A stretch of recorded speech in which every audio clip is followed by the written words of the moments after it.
What is going on, guys, and welcome back to a brand new video. Today is Super Sunday. If you guys don't know what Super Sunday is, you probably wouldn't. I haven't explained it before, but it's basically every Sunday I'm bringing out a tutorial video, tip video, or anything to do with that, anything that begins with T more or less, basically to show you guys how you can get better at the game, and basically what steps I took in becoming quite a good football manager player, things that they've changed over the last few years. And basically, it will just help you in general when choosing what teams to pick and so on. So today, as you can see from the thumbnail and the title, I'm going to be doing the best staff setup for lower reputation teams. It doesn't say it in the script in the title that it's for lower teams, but this is for lower reputation teams. And by lower reputation teams, I mean more or less Championship and lower. For teams such as Premiership and Ligue 1, BBVA, Bundesliga, you can get very good coaches very easily. But it's quite hard to get the best setup for teams such as Derby, teams in the Championship, teams such as Crew, and you have to make do more or less. But yeah, today I'm just going to show you the best setup, the training coaches tab, and what staff I will look to get for cheap, more or less straight away. So let's go into training and coaches. Okay, so as you can see, this is a very basic setup. When you get into the Premiership, you will be given more staff roles, so you can actually bring in different staff members to make it easier. What you have to really try to do is bring in staff in different areas, such as you can see here. Mark Chamberlain is an under-21s manager. Now, from the board, from the club, okay, it's not showing me. It might do in here. General. Okay, I can't see it for some reason. It's because of the view. I mean, I have to go in the windowed view so I can actually record it. Okay, so basically, you get a certain amount of people you can bring in, so it's other Derby staff, for example, and this would include your coaches, your fitness coach, your head physio, your physio. All people like that will come under this one tab. Now, the best way to try to do this is get players who wouldn't go under the other Derby staff, because you need to bring in, remember, your physios and different types of coaches. So what's best to do is bring in different areas of the pitch. So for example, Mark Chamberlain, I've got him as an under-21s manager. Now, he won't take over any spaces in the other Derby staff. This is the same for under-21s goalkeeping coach and under-21s fitness coach. They will all come up in this coach and job area, and you can basically save space. Now, the goalkeeper coach I've got isn't the best, but he is still half decent. If I could get him as an under-21s goalkeeper coach, that means I could probably bring in a goalkeeper coach who would actually be a lot better. So my best setup is going for an assistant manager such as Alan Kennagan. You can get him very cheap, and he's very good at defence. As you can see, he's got a decent judging players' abilities, good man management, working with youngsters. He's got all-round stats, very motivated and very determined. He is 3 stars as an assistant manager. However, this doesn't bother me. As you can see, he's got 15 defending, which if you go into our training tab, he's actually 4-star defending coaching, which is very high. He will be 4 stars no matter what division you are in. So for assistant manager, I always think it's a good idea to go and try grab a assistant manager with a very high defending, because that's the most common area for an assistant manager to be good at. Obviously yourself. Now, for yourself, it's a good idea to pick one area. I'm more of a man management, wearing a suit to each match, very tactical. So I more or less build on the biggest area. So here I wanted tactics. Now, tactics is very hard to find, so I've given myself 20 tactics. Decent attacking and defensive, just in case I am needed in that area. As you can see, I've got 3.5 star for tactics, which will be improved when I complete my coaching qualifications. So which is very good, and tactics is an extremely hard area to find with someone with a decent amount of stars. So that's why I've got myself in there. As I said, Mark Chamberlain is an under-21s manager. Now, he is a guy you want to sign no matter what team you are in. He's at Portsmouth as a under-18s manager, under-18s coach, my bad.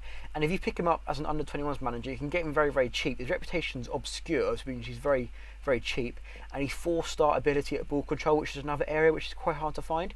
So again, Mark Chamberlain is a player you really, well, a staff member you really want to have, and he doesn't come under other Derby staff. Also, you may have to check you can actually have him as an under-21s manager.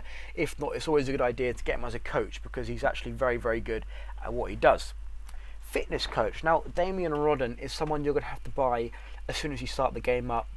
Basically, he's very, very good. If I take away this, he's 5-star in both areas. If I had another fitness coach, he would be 5-star in one area. I mean, my players got the best fitness coaching there is possible. Now, he's very, very hard to get, and you have to get him at the beginning of the game. As you can see, he's got 20 motivation, 20 fitness, 19 adaptability. So really, he'd make an excellent assistant manager as well.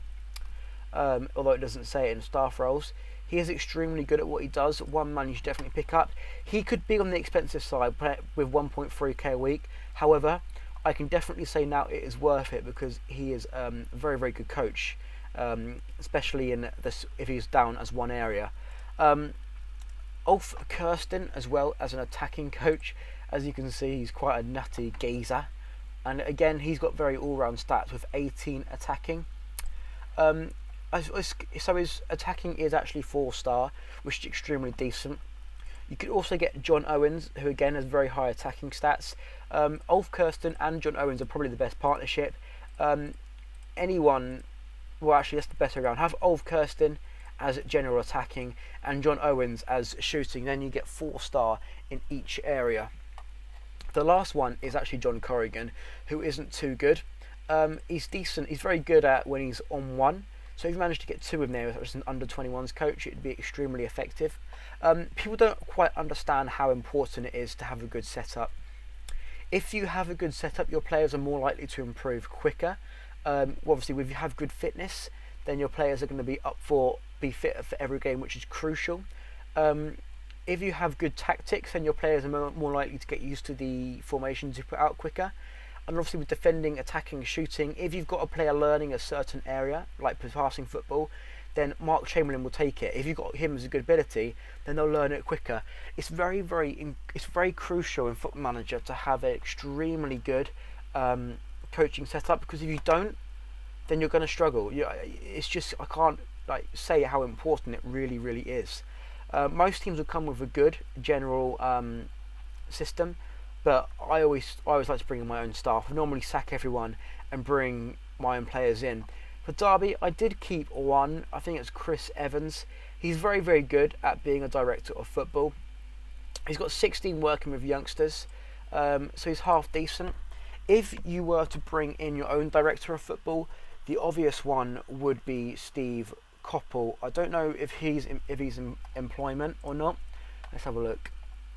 He's not. He's a 3.5-star director of football as well, but as you can see, he's got very all-round stats, and he's basically a very, very good manager.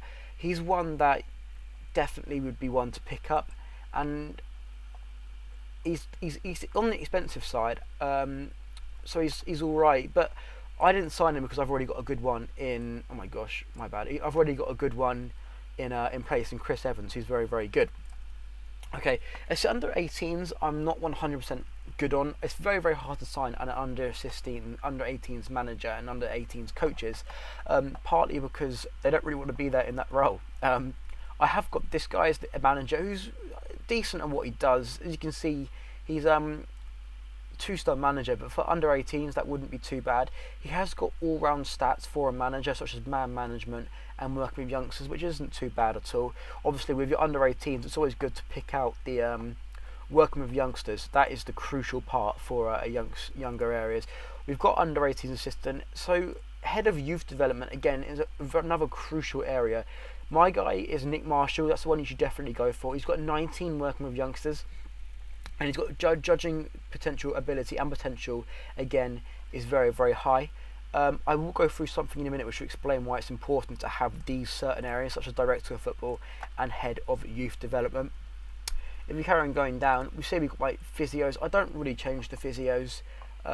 This guy, he's 17 physiotherapy, so he's half decent. I don't really go out and sign them because anyone can be a physio. Well, if they've got the qualifications, basically, you don't need someone to be amazing at it. As long as they've got a high physiotherapy stat, your players will be able to be healed much quicker. So this is a also very probably the most important area in the staffing setup. You have to assign good scouts. As you can see, all my scouts. See, he's got 17, 16. All my scouts have got very, very high judging ability and potential stats. All of them above 15.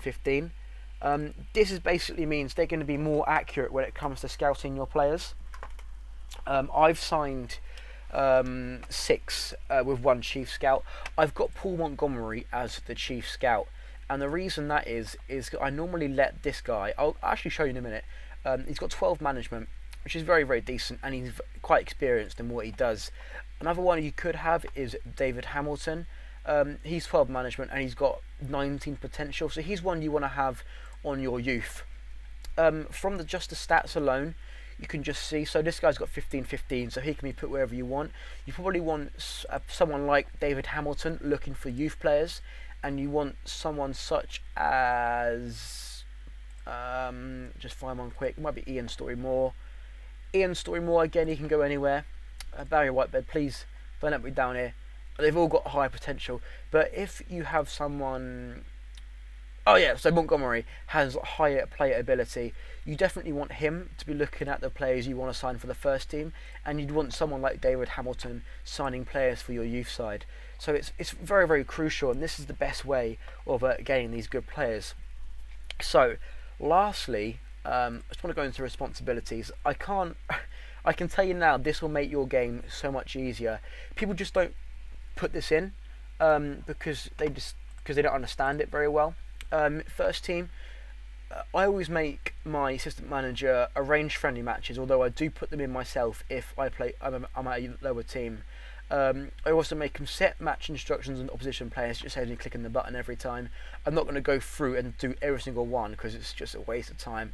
And managers team in friendly matches with players with your tactics. I don't like to watch friendlies because I know what I expect from my players. I do look at the ratings they've had at the last 5 games from friendlies because that's quite important. But generally, my friendlies are against unrealistic opposition, so I don't really look to friendlies as being important games. Just getting my players' fitness up. So, in terms of the club, it's easy to make this work to your favour. I like to use my staff wherever I can.